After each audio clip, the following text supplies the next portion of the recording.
The downside of developing a system of societal organization and control like the state was war. And while it's not exactly like our species has ever been particularly peaceful, power struggles between leaders pushed conflicts to new heights, eventually leading to massive events like the World Wars. In modern times, battles can generally be divided into positional and mobile warfare. In the first case, the fighting happens along stable fronts, where opponents defend fortified positions with all their might. However, by the 19th century, this approach was mostly used for secondary fronts or as a way to buy time. The main tool for achieving military objectives became mobility and maneuverability, with troops moving swiftly and striking where the enemy was least prepared. This method was actively used by nomads and wasn't unfamiliar to sedentary ancient civilizations either. But medieval Europe saw a somewhat different style of warfare. Since the ruling feudal class was also the warrior class, even the highest-ranking nobles, including kings and their heirs, had to take part in battles to maintain their authority. This often led to situations where any pre-battle plan fell apart because the command structure was lacking, and those in charge were themselves caught up in the fight. In fact, everyone's favorite or not-so-favorite Wikipedia lists about 400 monarchs who met their end on the battlefield. But let me just point out, those medieval battles we see in movies are probably pure fiction. The idea of armies rushing at each other, clashing and hacking away is, of course, epic. Just like the cavalry, fearlessly charging at infantry bristling with spears and other sharp objects.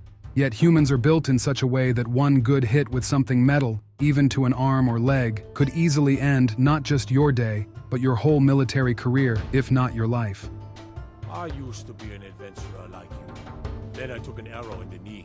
And while, for example, late medieval breastplates offered decent protection for vital organs, I'm pretty sure a blow to the limbs with an axe or mace would still have pretty serious consequences. Besides, we can talk all we want about religious fervor, bravery, and courage, but basic self-preservation was something most people always had.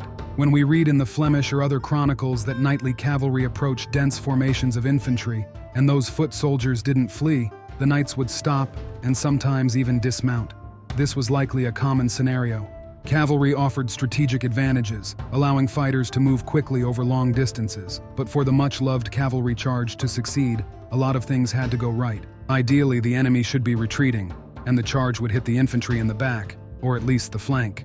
Real medieval battles probably weren't as epic or dynamic as the movies make them out to be. In short, you could sum them up with push and shove. Two formations would cautiously engage each other, probably exchanging only occasional blows while maintaining their own defense. When one section of the line was weakened, pressure would increase there. In truth, when people talk about the decline of cavalry or the reasons infantry won a particular battle, they often focus on weapons and armor, while forgetting the most important thing. In hand-to-hand combat, the key factors are the organization of the army, the density of the formation, and the ability to maintain it under all conditions. This is what allowed Swiss or Flemish infantry, made up of craftsmen, to defeat knightly cavalry. If battles were as chaotic as we see in films, most of them would be over in 30 minutes, and both sides would suffer huge losses. But if you're like me and enjoy looking at statistics about the strength of forces and losses in battles, you've probably noticed a pattern. Even with equal forces, the victor often suffers very few losses. The reason is that the act of battle, when formations of infantry and cavalry clashed, didn't typically result in many deaths. It was only when one side faltered and began to retreat that the real losses occurred, especially when cavalry charged the fleeing infantry from behind. So, although medieval battles weren't as quick as movie scenes might suggest, you probably remember one fact from your history classes. Most battles had a specific date, usually a single day. Of course, medieval chronicles don't provide many details, but in Dr. Boris Cesarovich Orlanis's book, War and Population in Europe, the following data is mentioned. The Battle of Kulikovo in 1380, also known as the Battle of Mamai, lasted only 3 hours, though the preparation and troop deployment began the day before.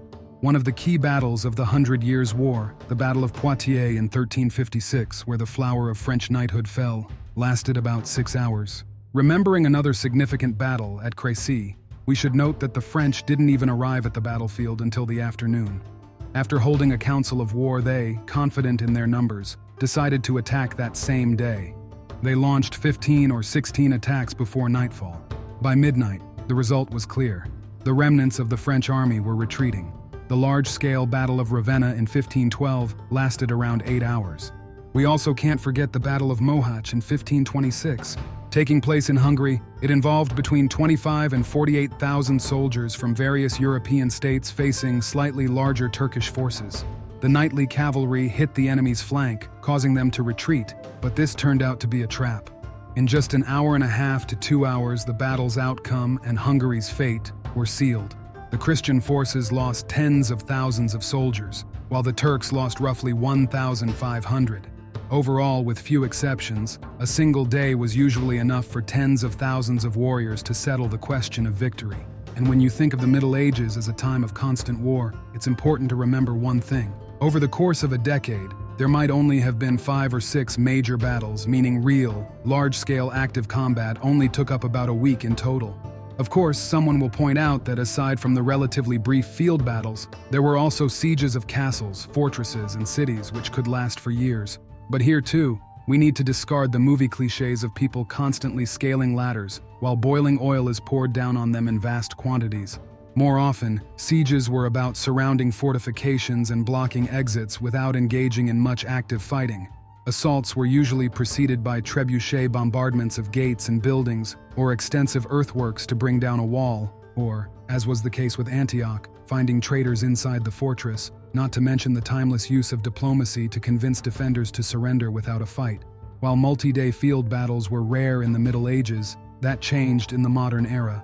As Urlanus writes, by the 18th and early 19th centuries, battles lasting 2 to 4 days, such as those at Arcola, Aspern, or Leipzig, became the norm. And by the second half of the 19th century, armies could fight for up to a week. And let me clarify, I'm not talking about sieges here, but actual field battles. At the same time, wars were getting shorter, but battles more intense. A single modern battle could last as many days as it would have taken for all the major battles of several medieval decades. The 20th and early 21st centuries were marked by wars where practically every day involved massive armed conflict, and the front lines stretched for hundreds or even thousands of kilometers. When reflecting on the Middle Ages as a time of constant conflict, setting aside academic analysis, it's essential to remember that most of the time, they were more like a bunch of guys meeting up in a field to settle their differences in a day. In these conflicts, the peasantry, which made up over 90% of the population, wasn't typically involved. And aside from the knights, the armies were often composed of people paid to fight. No, I'm not idealizing the Middle Ages, but I often see a distorted view when authors cherry-pick facts from different centuries to paint a terrifying picture of the past. We certainly have more knowledge than people did back then, we're surrounded by incredible technology, and the chance of dying from hunger is much lower. But have we become morally better? You can throw around statistics on crime or outdated practices that are unacceptable today. However, sometimes I remember the words of my late father, who used to say that people used to have much warmer souls. And that's just an opinion, not claiming to be the truth. But when looking back, we shouldn't look down on our ancestors. Despite the blood-stained pages of history, it's a big question whether we've become any more humane than they were. One thing's for sure, modern civilization has learned to destroy itself far more efficiently and on a much larger scale.